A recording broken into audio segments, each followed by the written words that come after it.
unceded ancestral homelands of the Ramaytush Ohlone people. As guests, we humbly extend our gratitude to the Ramaytush Ohlone elders and community. We recognize that we benefit from living and working on their traditional homeland, and we affirm their sovereign rights as First Peoples. As the original stewards of this land, the Ramaytush Ohlone understand the interconnectedness of all things and the importance of maintaining harmony with nature. Likewise, Pacifica School District commits to teaching our school community how to be responsible stewards of this land. Thank you. Barbara, will you take the roll call? Yes. Trustee Bernal? Here. Trustee Burkini is absent. Trustee Doggett? Here. Trustee Patel? Here. Trustee Villalobos? Here. Thank you. The district digitally records the audio portions of the meetings. All recordings are kept in the superintendent's office for 30 days and are available during that time period for inspection by members of the public on district equipment without charge. In-person speakers wishing to address the board on agenda or non-agenda items, please complete a request card with your name, address, and the item number and submit it to the board president or the superintendent. You will be called to address the board and may speak for up to 3 minutes. Virtual speakers wishing to address the board on agenda or non-agenda items, please submit your first and last name and the agenda item you wish to speak on in the Q&A area of webinar. Please do not submit comments or questions in the Q&A area. You will be called to address the board. Your microphone will be unmuted and you may speak for up to 3 minutes. After you have spoken, your microphone will be muted. All right. The board met in closed session and no action was, we met in closed session regarding conference with labor negotiator, agency negotiator, Heather Olson, superintendent, and the board took no action. All right. Approval of the minutes. Any questions regarding the minutes of May 25th, 2022, Special Board of Trustees meeting? All right. Do I have a motion to approve the minutes of May 25th, 2022, Special Board of Trustees meeting? I'll make the motion. Okay, do I have a second? I'll second. Barbara, will you take the vote? Yes. Trustee Bernal? Oh, I'm sorry. All in favor, please raise your hand. Motion passes 4-0. Thank you. All right. Are there any questions regarding the minutes of June 1st, 2022, regular Board of Trustees meeting? All right, do I have a motion to approve the minutes of June 1st, 2022, regular Board of Trustees meeting? All motions approved. You have a second? I'll second. All right. Barbara, will you take the vote, Sure. please? All in favor, please raise your hand. Motion passes 4-0. All right. All right, all of items on the consent agenda will be approved with one motion, which is not debatable and which requires a unanimous vote for passage. Any member of the board, superintendent, or the public so requests, any item shall be removed from this section and placed in the regular order of business following the approval of the consent agenda. Are there any questions regarding the agenda or consent agenda? I am going to ask that we pull off coordinator of special education. We had that as a placeholder and we're still in the process of interviewing, so we do not need that today. Okay. Any other questions or comments? All right. Do I have a motion to approve the agenda with the removal of The coordinator of special education. the coordinator of special education? Do I have a motion to approve the agenda and consent agenda? I'll motion. And do I have a second? I'll second. Barbara, will you take the vote? All in favor, please raise your hand. Motion passes 4-0. Thank you. Thank you. All right, communications. LSEA.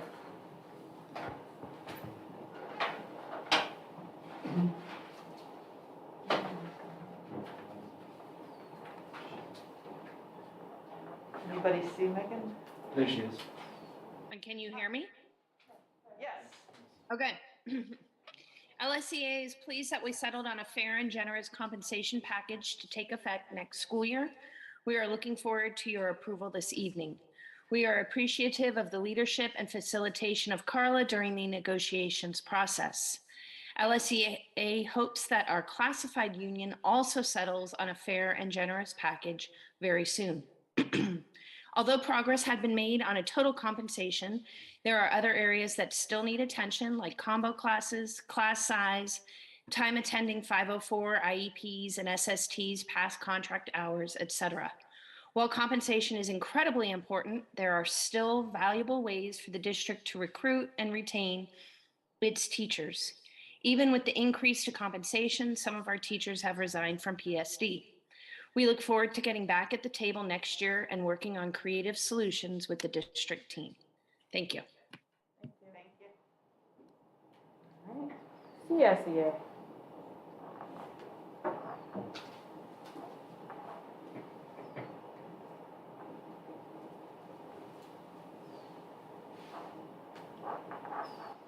Hello.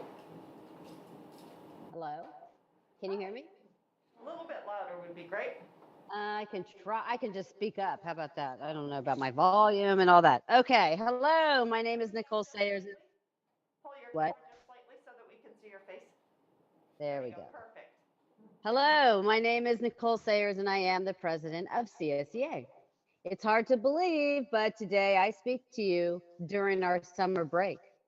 Today was also the first day of our ESA extended school year program. It is my 14th extended school year program, and I can honestly say that things went very smoothly and the kids adjusted well, and the staff, I really believe we're happy to be there. CSEA is very happy that the district and the teachers were able to settle on what appears to be a comprehensive and thoughtful compensation package. The Pacifica School District teachers have put their heart and soul into their students this year, as they do every year. It is nice to see the district acknowledge that, as well as attempting to attract and retain. Uh-oh.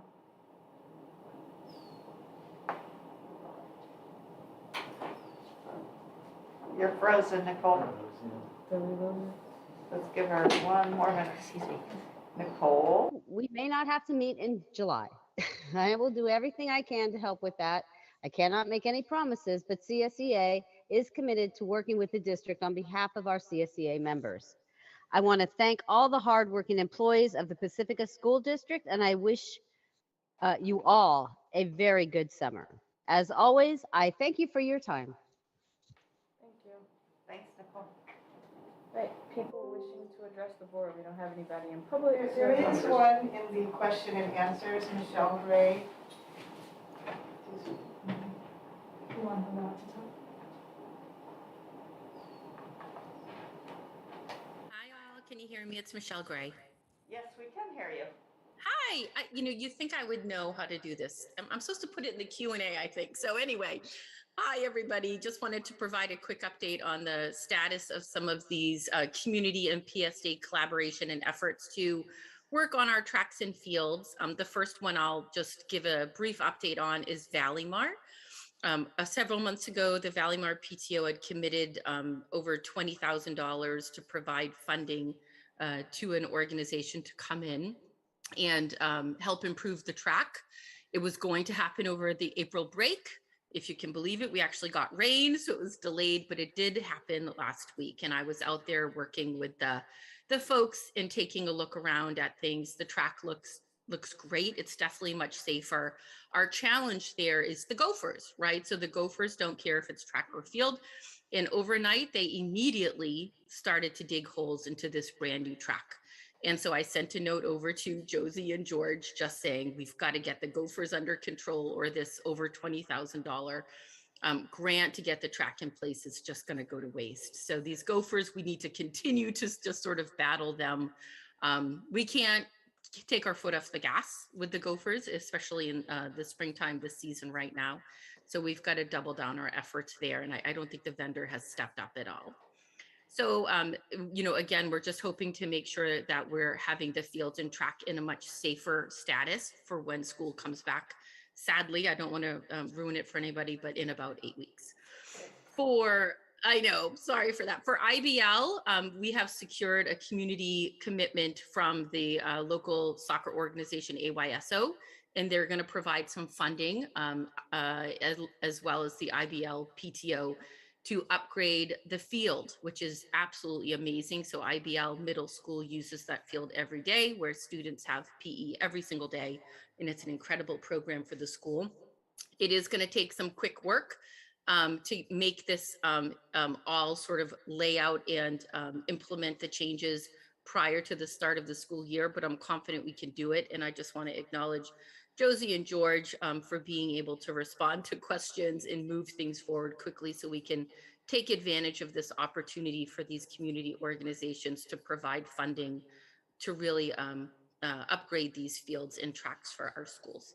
So if there's any questions, please let me know. And looking forward to a nice summer. Hope to see everyone around. And we'll meet up again at the next PSD. And hopefully I'll have more news on some strong collaborations with PSD from community groups. Thanks. Thanks, Michelle. Is that the last person online? That is. All right, correspondence. The only correspondence I have is that I got my PEC membership card in the mail last week. So as you know, PEC has moved very much to the asking for support through membership. And just like parents would join the PTO, they also ask people to consider becoming a PEC member. So I got mine just today. All right, let's start. Trustee Vidal. I have met with the Pacifica Coalition, and they're going to break for the summer, and it's all of the volunteer groups in town get together and compare how they can help each other. Met with Dr. Olson, went to IBL graduation, Cabrillo graduation, 3 at Sunset Ridge, and LMEC promotion. And especially the promotions were really cute. LMEC was adorable. There was a dinner on Saturday to honor Lynette Lazar, who is a volunteer who did a lot of support for special ed families at LMEC over the years, and she's moving on. And so it was really nice to have that dinner to honor her and thank her for everything she's done for all the families. Trustee Patel. No correspondences to report. Okay, Trustee Villalobos. I went to the Ocean Shore promotion, the Ortega promotion, and I also attended the special education dinner that was organized by Linda Benares. And so I want to thank her for that because it was a lovely dinner to honor Lynette Lazar, who has been an integral volunteer to the special ed program. And it just made me think of Elna Flynn as well, and how our special ed volunteers are not included in the Elna Flynn nominations. Oh, they were at LMEC? Oh, they did? Yeah, oh, Okay. absolutely. Okay. Yep. So, Gabby, her last name's escaping me, but Asqueda was, they made a great presentation. oh, great, okay. And that's all, but I just really wanted to thank Lynette for her years of volunteer service, and she will be missed. Yes, she absolutely. Well, for me, my family got sick, but fortunately, we were well enough to attend my daughter's graduation from IBL. So, really happy she made it to that. We were right on the edge. And I also met with you even during that time. But that's it for me. Yeah, that graduation was great. It was. Congratulations to all the graduates, by the way. It's great to see the excitement. All right. District business. The district values the goals provided in our local control accountability plan, the LCAP, and strategic plan. All of our district board agenda items are tied to these goals. One or more goals are listed in the description of each board agenda item. The details for each of those district goals can be accessed at our district website at www.pacificasd.org. All right. 11A, public disclosure of collective bargaining agreements, and this is Ms. Peterson.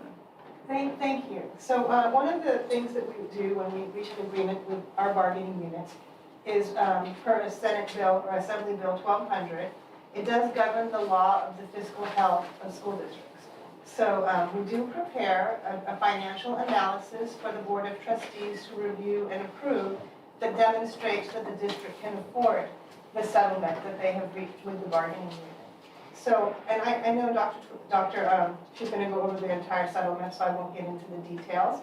But what this disclosure reflects is the financial impact of the settlement, and then it also it demonstrates what is your budget, and what are the increases to the budget, and then it demonstrates over a 3-year period that you can afford the settlement. This disclosure was sent to the County Office of Education. I did meet with them last week, and they concurred with our financial analysis that we will be able to meet our financial obligations for the current year and 2 years going out. So it's a very detailed analysis. It shows the whole budget. It shows the costs of the settlements. And then on the last page, it also shows the reserve percentages for the district, demonstrating whether the district can meet its reserve requirement. It's required that the district superintendent and the CBO and the president or clerk sign off on this AB 1200 and submit it to the County Office of Education after approval. So I don't know if you have any questions. It is very detailed, and I know that Dr. Torres will go over the actual settlement in the next item. This is the county's final stamp on, yes, you can afford this. And do you all want to review it in the next one? You said your sheets, Dr. Torres, you're going to go over it in the next item, because this is an action item. Do we want to hold off? This is an action item.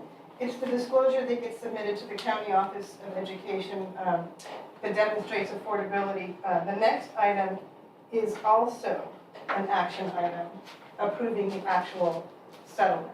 Okay. So it makes sense to approve the Okay.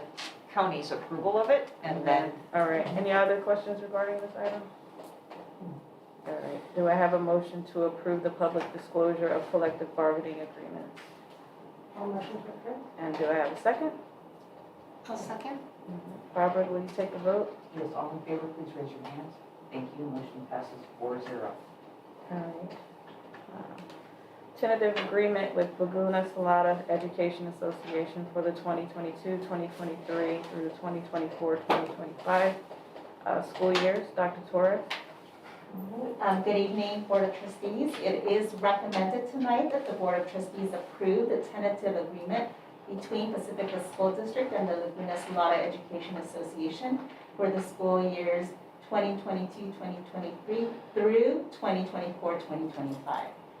The background: Pacifica School District collaboratively engaged in interest-based bargaining with LSEA. Negotiations took place during this school year over 6 negotiating days. Our teams use an interest-based bargaining process. This is a process that enables our teams to be joint problem solvers and satisfy our mutual interest to achieve a positive result.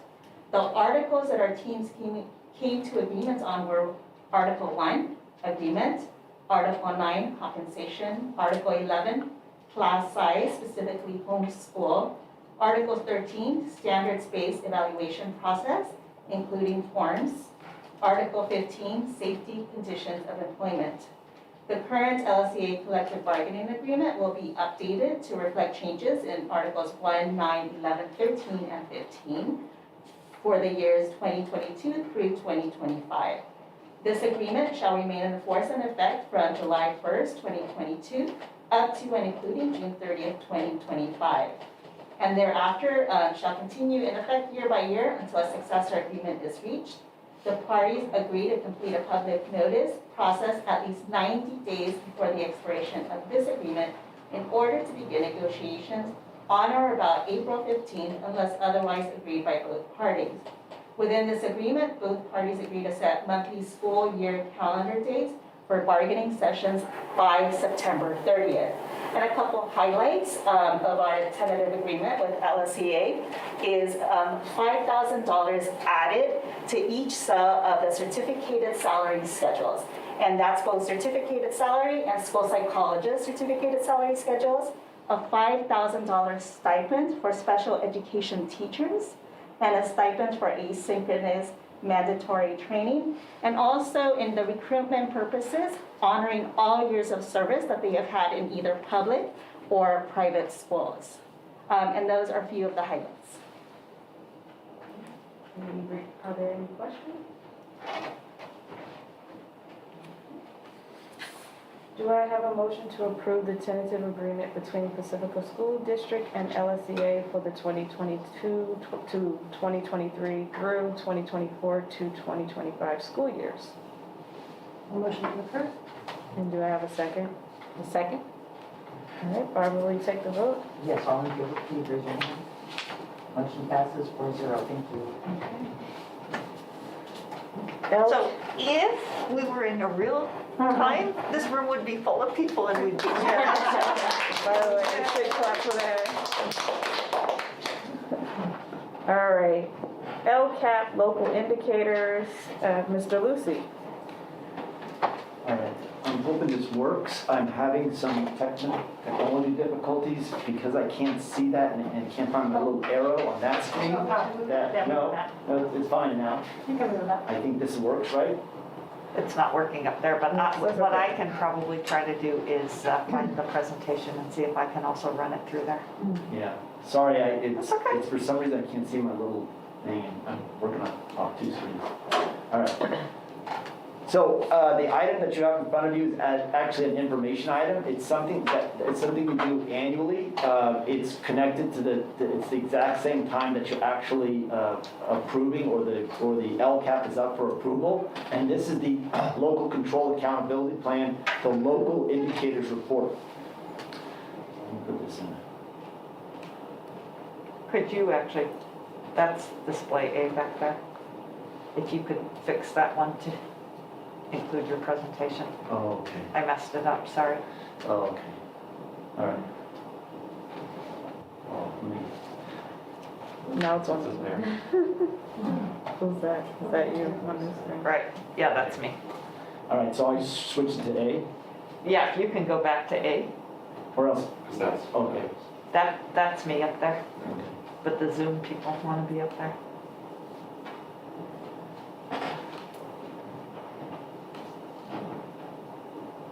There you go, sorry.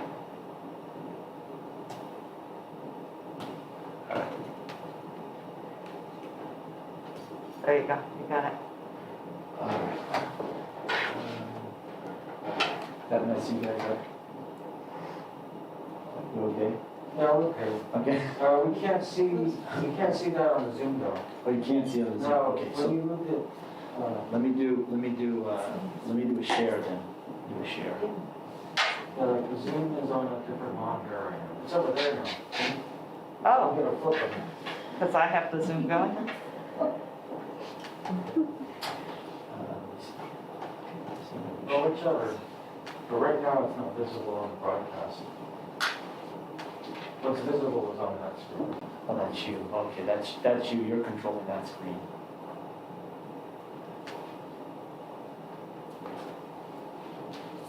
Do you have Zoom up, Will? Yeah, what I can do is I can go back to where we were at, and if you just kind of shut yours off, then You got it. that should hopefully.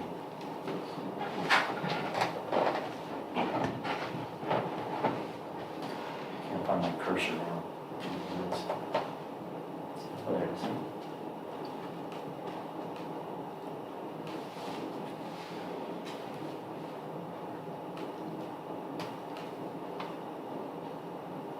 There you go. All right, and then hopefully you guys will be able to connect back up to there, right? I want to do.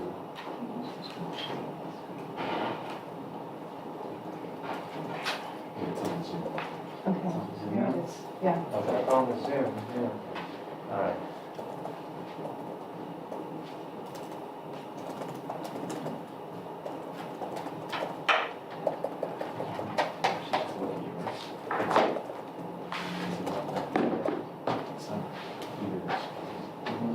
Even though I'm sharing, Want me to share?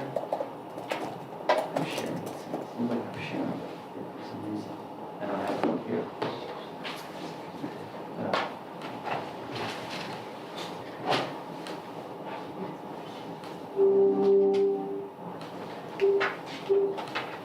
There you go, good Got job. it.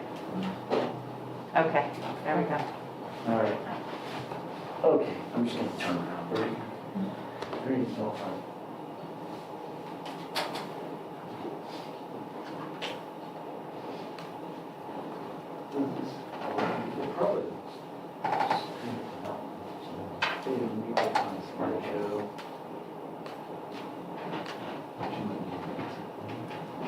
Okay.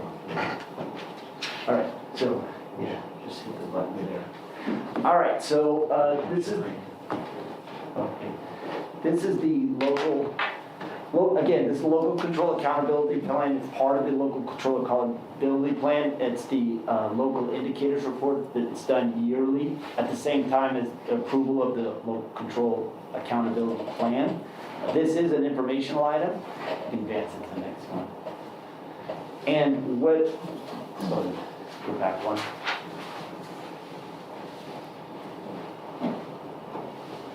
So as part of the LCFF evaluation rubrics, or AKA California dashboard, which we haven't had the last 2 years now, but we will have this upcoming year.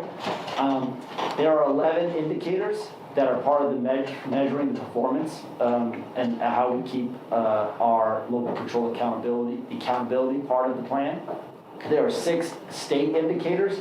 Actually, 4 of the indicators are connected to a K-8 school district. The other 2 are for high school district. And then there's 5 local indicators.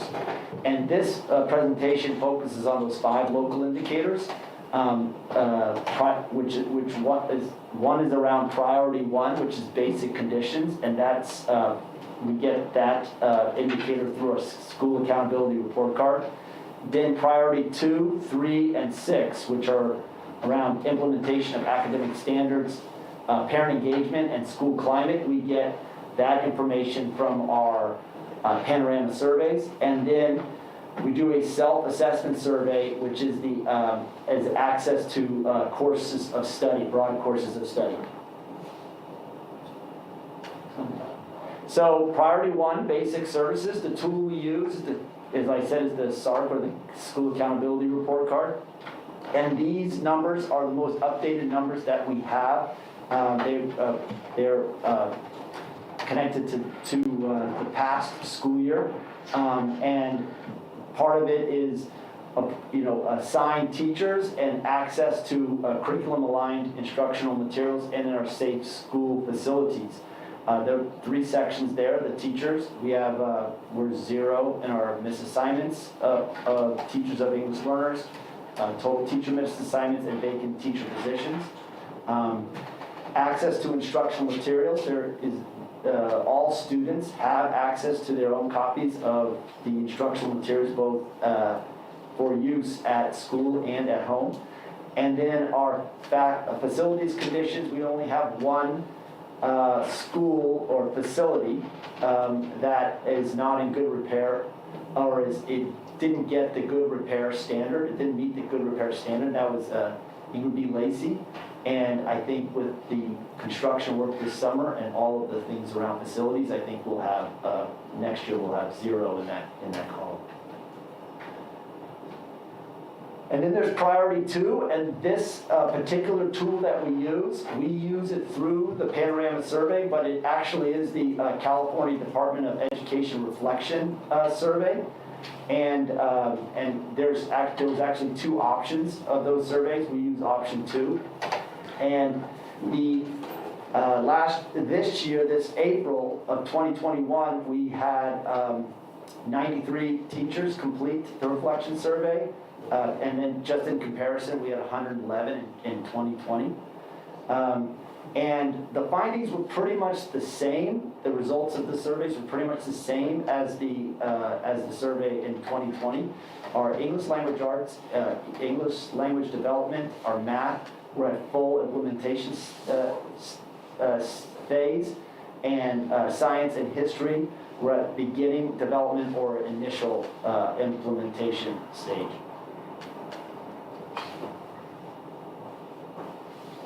Priority 3 is around parent engagement. Again, we use a parent survey through Panorama.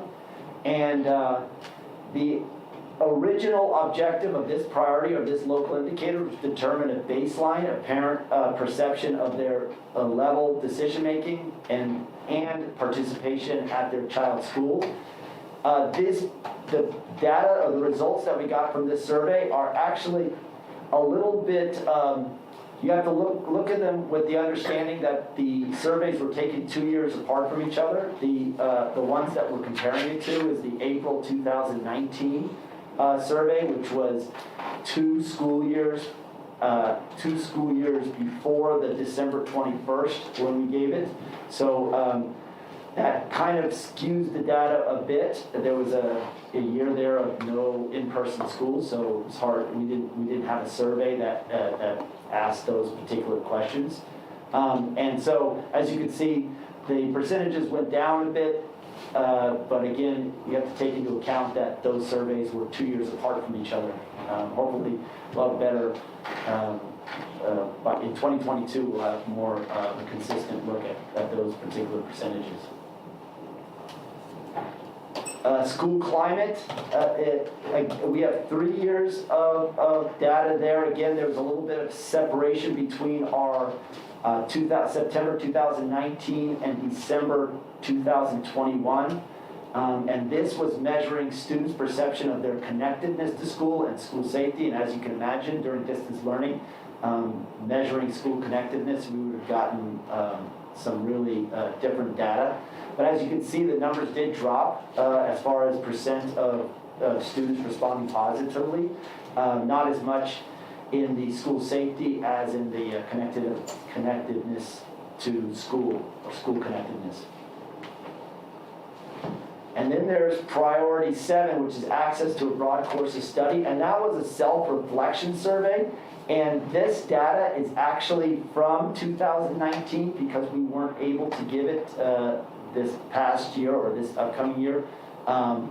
Because, again, we did this with a selected group of a variety of staff members and got an idea of that when we didn't do the self-reflection survey this past year. So what was reported in the dashboard was that this data that we received was from 2 years past, and that a lot has changed, and we're hoping to get more updated data in that area. But the barriers within school were alternative from that past survey were alternative methods of demonstrating skill competency, tools to scaffold learning, inconsistency in a lot for certain subjects. And then barriers outside of school was lack of parent education, inconsistent access to science experience, which I would assume is still a barrier. And then a lack of access to internet and technology, which I don't think is as much of a barrier as it was 2 years ago. And that is it, I believe.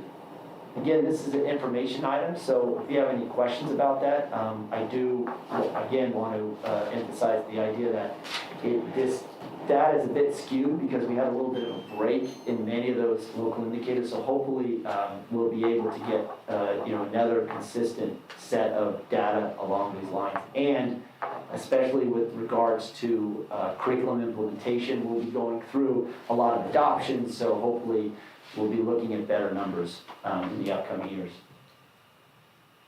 And so when will you be doing the priority 7, access to broad course of study again? So we usually do that in middle of the school year, so it would be somewhere in December, January, but I can't actually say for certain when. It's usually because we want to select a variety of we want to get special ed teachers, we want to get teachers from various different schools, from various different grade levels, and so on, and various different staff, not just teachers, but other staff members that work with students. So yeah, December or January, okay. That would be our hope. Any other questions? Thank you. All right, the adoption of the 2022-2023 Local Control Accountability Plan, LCAP.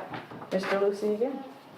Yes, so this is up for approval. The last meeting we had on June 1st was the public hearing for this. May 27th, the public had the LCAP available to them to review. We had the public hearing, and before those two things, we had a work study on May 11th. Mm-hmm. Is that right? Thank you. Thank you, Josie. And so, nothing substantial changed between our last meeting at the public hearing and the approval. Only slight little things from San Mateo County were adjusted, mostly numbers, just so that they were a little more accurate and compliant with what was the intent, but no actions or metrics or the main body of the LCAP was not touched at all. So I'm recommending it for approval tonight. Are there any questions regarding the 2022-2023 Local Control Accountability Plan? All right, do I have a motion to adopt the 2022-2023 Local Control Accountability Plan? Motion to approve. Do I have a second? Second? Barbara, will you take the vote, please? All in favor, please raise your hand. Motion passes 4-0. Thank you. All right, adoption of the 2022-2023 budget. Ms. Peterson? Thank you. Along with the LCAP, the budget was also presented to the board at the study session and the public hearing on June 1st. Just kind of a reminder, the budget was based on the governor's May revision. And as this final state budget gets approved, in the next several days or so, then the district can look at revising our budget based on the final state budget. And looking at the first interim report, when we have all of our final staffing and the final state revenues, we would come back to you with revisions. The budget is a positive status, which means the district will meet its financial obligations for the current fiscal year, 2 years out. The full budget presentation is posted on the June 4th agenda, just along with the LCAP. So now we're asking you to approve the proposed budget for 2022/2023 school year. Are there any questions regarding the 2022-2023 budget? All right. Do I have a motion to adopt the 2022-2023 budget? A motion. Okay, do I have a second? A second. All right, Barbara, will you take the vote, please? Yes, all in favor, please raise your hand. Thank you. Motion passes 4-0. Thank you. All right, transitional kindergarten plan information. This is Dr. Olson. Okay, I present this information to you tonight for information only. It is a requirement of the state in terms of the transitional kindergarten plan, but there's no need for approval. So we'll let Mr. Lucy put the presentation up for us.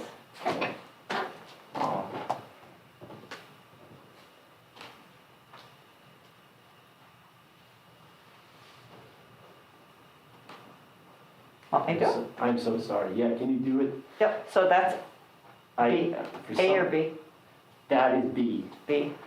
but I'm stuck here on, can't get out. You ready, Zoom? Does that work for you? Can you share your screen through Zoom? Sure. Let's, hang on one second.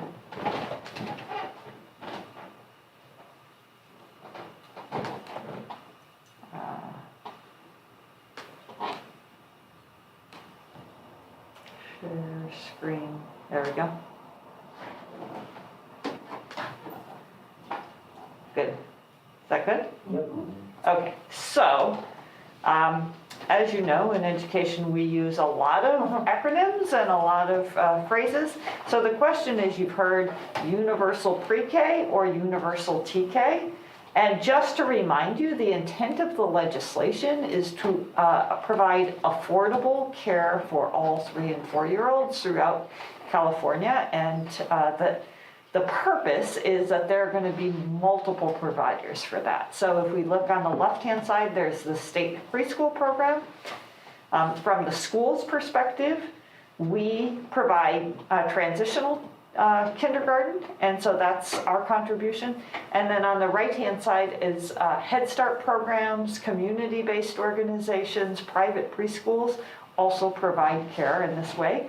We're going to be talking about transitional kindergarten. So, there's a huge interest in terms of providing affordable care for young children. So essentially what happens is that the start date for TK gets moved back by 2 months, every year. So that next school year, it'll be students whose 5th birthday occurs by September 2nd to February 2nd. And so they'll plod along until all 4-year-olds have schooling in 2025, 26. The biggest change for next year is the class size ratio, around 1 adult for every 12 students.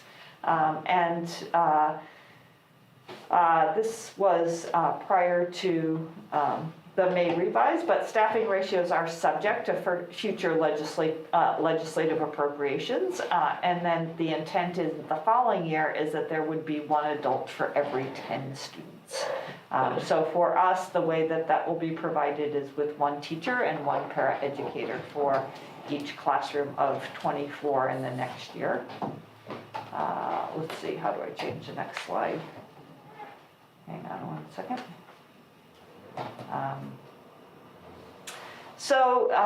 This is a multifaceted, if we look at plans, they include facilities, budget, human resources, I'll talk a bit more about staffing and credentialing, and then enrollment, how many students do we have? Curriculum and instruction, professional development, and staff and community engagement. And being honest is that we are still in the planning stages of this. We do currently have transitional kindergarten classes. We have 3 this year. We probably will have 4 next year. Right now we intend to have 4. But the pieces around facilities, if we look at another 2 months of students will be coming on every year. In theory, that should probably be an additional class each year if all of those students were to choose the public school option. The administrator on special assignment will be working to identify empty classrooms, where would be the next space. The huge opportunity for a win on this is how to think about transitional kindergarten as well as our special ed preschool, and where is there an opportunity for inclusion in there. Oh, it doesn't change when I'm on the, I have to go on to. Okay, so funding, TK students who meet the age and program requirements generate ADA when a school district is funded in LCFF. When we are community funded, there is no additional funding for additional students. If we look at the number of students that we have in 2022-23, these are the state's projection numbers that they sent out. So the average that they expect, and those are based on birth rates, is 114. Our current enrollment is 84. Transitional kindergarten is the most variable of any of our enrollments. It's similar to kindergarten, but even more variable. People tend to move when their kids are this age, as well as may have enrolled them, but a higher percentage of students don't attend in the long run. So while we do have 84, we want to make sure that we have as many classrooms as we do, that we have enough classrooms for the students who are enrolled. So we're not predicting huge swings of students, possibly going from where we have maybe 84 students right now. At the peak, it could be about 200 students. So that would be 8 classrooms of TK students. If we go to a 1-to-10 ratio, then we would have, that would be 20 class. We'll see. Let me do the math on that one. No, then it would be 10 classrooms. So between 8 and 10 classrooms. But for us, not wanting to build additional classrooms, using the classrooms that we do have, and looking at, as we come out of the construction, where are there openings, and trying to match that to where students want to attend school. In terms of TK and credentialing requirements, teachers that were assigned to teach kindergarten before 2015 are grandfathered in to teach TK. Otherwise, a way that you would be qualified to teach would be additional units in early childhood education, professional experience working with preschool age children, or a child development teacher permit. And so one of the challenges that's going to be out there in the world is hiring enough qualified teachers. And so looking at how we can encourage people with an interest to get these units through programs like the County Office of Ed. So this year for transitional kindergarten, this next year, we intend to have 2 classes at Sunset Ridge and 2 classes at Ortega. There will be 24 students per class. And the way that we're going to address the one adult to 12 student ratio is with 1 teacher and 1 paraeducator per class. Many next steps. So one would be to post and hire for the paraeducators. Moving through the waiting list procedures, I don't think that we have made it through the wait list. There was a great interest in almost a whole classroom of students at Ortega, and since we have announced that we were opening the 4th class at Ortega, I'm not certain that we've had the opportunity to move through that wait list, but I think that should take care of most of those needs. And then continue to enroll students for TK. Next year, the work that needs to happen is identify available space and the timeline for rolling out. If we add an additional 2 months of students, approximately 1 to 2 new classes.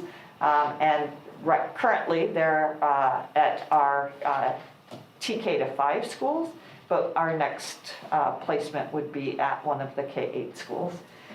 Tracking the TK enrollment projections, we did a district-wide demographic study prior to the pandemic, and we felt like we had accurate numbers at that point. I think they got shaken up just a little bit, so it probably would be good to get a sense of our district enrollment as well as our TK enrollment projections.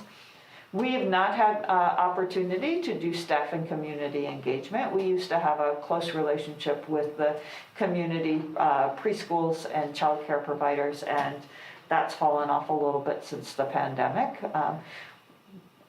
We're not in competition with them. They offer a different product than we do. What's important to us is that connection, so that when students do enter the Pacifica School District, whether it be for TK or for kindergarten, that we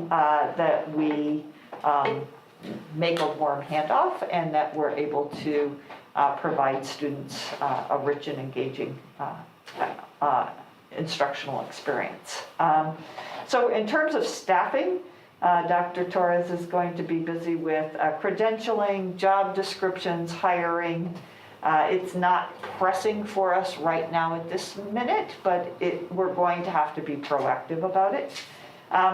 Looking at expanded learning opportunities, so just like the interest is in terms of providing free or affordable preschool experiences for students, there's also an interest in having students have expanded learning beyond just the school hours. And so how can we provide those expanded learning opportunities? Again, another important role for the administrator on special projects is we feel confident that we will be providing expanded learning opportunities at Sunset Ridge, where we have our largest percentage of students that fall into that unduplicated category. But we also have students throughout the district that have that need. And so thinking about how we would provide the expanded learning opportunities, and very important at both TK and kindergarten, to make sure that they have a longer school day. And then I think the real win in this is starting to think about the opportunities for the connection to the special ed preschool program and inclusion. I don't have any easy answers to that. Yeah, several people have said they've heard me say that we'd like to move the preschool out of LMEC. We would like the preschool to be on a school campus with general education students, and I think if we look at 4-year-olds in TK, it's a great opportunity to design around inclusion and build that as a part of our program. And so someone said to me the other day, oh, you're going to have TK, and if inclusion's just a bonus on that? And I said, no, when you really design from that perspective and say, this is how we want to do this, and I don't have any easy answers, like, here's the clear path to this, but if we say, this is important to us, and for 4-year-olds, we want to make sure that all kids have access to a school campus and a school principal, and so perhaps we could design TK with that as a bonus. So, or not as a bonus, but just as a design feature. So, I think it's a great opportunity. It just will require a lot of thought in terms of space and kind of the timing of that, communication with the community, and so this is all work that we'll be doing next year. I think that is it. What questions do you have? Let me just make sure that's the end of my presentation. I can't tell whether I'm on Zoom or Yeah. I'm on Zoom. Yes, discussion and questions. What questions do you have? Yes. This is a lot of amazing work to pull this all together, the transitional TK program. The enrollment projections that you got from, I believe, the county, what is your assessment of those projections? From the state. So from those the were state. state projections. They're based on birth rate, and back in the pre-pandemic dates, demographers were typically within, we used to work with a demographer in our other district. The man was never more than 15 students off, like almost right on, right? But that has changed, and like I said, it's most variable at this age. If somebody's going to move, they're most likely going to move before they start TK in kindergarten. So we don't know. We really truly don't know. We need to have spaces for every person that's interested, but we also don't want to be vastly overstaffed. So when I say we intend to have 4, that's 100 students, or just under 100 students, 96 students. If we should find in August that it were significantly lower, we would probably have 3 classes, through attrition, not necessarily taking anyone's job away from them, but that would be kind of a natural way to do that. It's very hard to judge at this age. Yeah. Okay. Any other questions? All right, I'm excited about the work. Okay, we have eliminated 11G, which is, yes. So 11H, resolution number 2022-06-15-A, calling for an election on November 8th, 2022, and this is Dr. Olson as well. So one of the most important functions of a school district is participating in school board member elections. And we have 3 board members that are up for a 4-year term in this next election. And so we do need to officially pass this resolution in order to run the election. So there are 3 board members that are up for a 4-year election. Typically, we have, as a district, prior to me being superintendent, the board made a decision to pay for the candidate statement so that all folks would be interested in participating in the election. And then we just specify things, so if there should be a legitimate tie, that rather than rerun an election, to participate in the election costs about $40,000, I think is what we paid last year. Might be a little bit more, right, Josie? Yeah, it depends on what other counties or districts are in, and it was a little more. It was a little bit more than that. But if there were a legitimate tie, that we would do it by lot as opposed to running another election. So are there any questions about the election?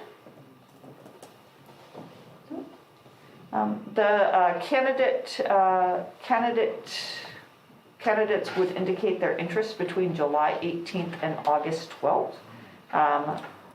2 years ago, Elizabeth and I hosted a candidate info night via Zoom. We should probably think about doing that. We did it on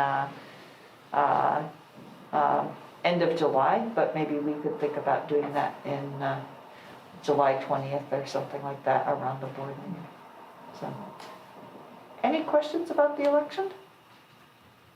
Question? All right, well, this is an action item.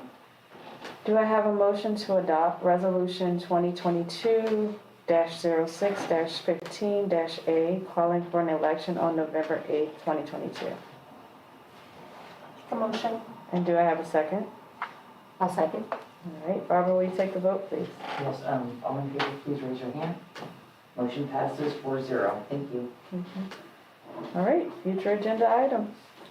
Okay, I do believe that we will probably ask you to come back on July 20th because we hope to settle negotiations soon with CSEA, but that would be for the approval. I think it'll be a relatively quick board meeting. We're also going to be doing a fair amount of hiring. We have some really important openings, and so we'd love to move through that process of that.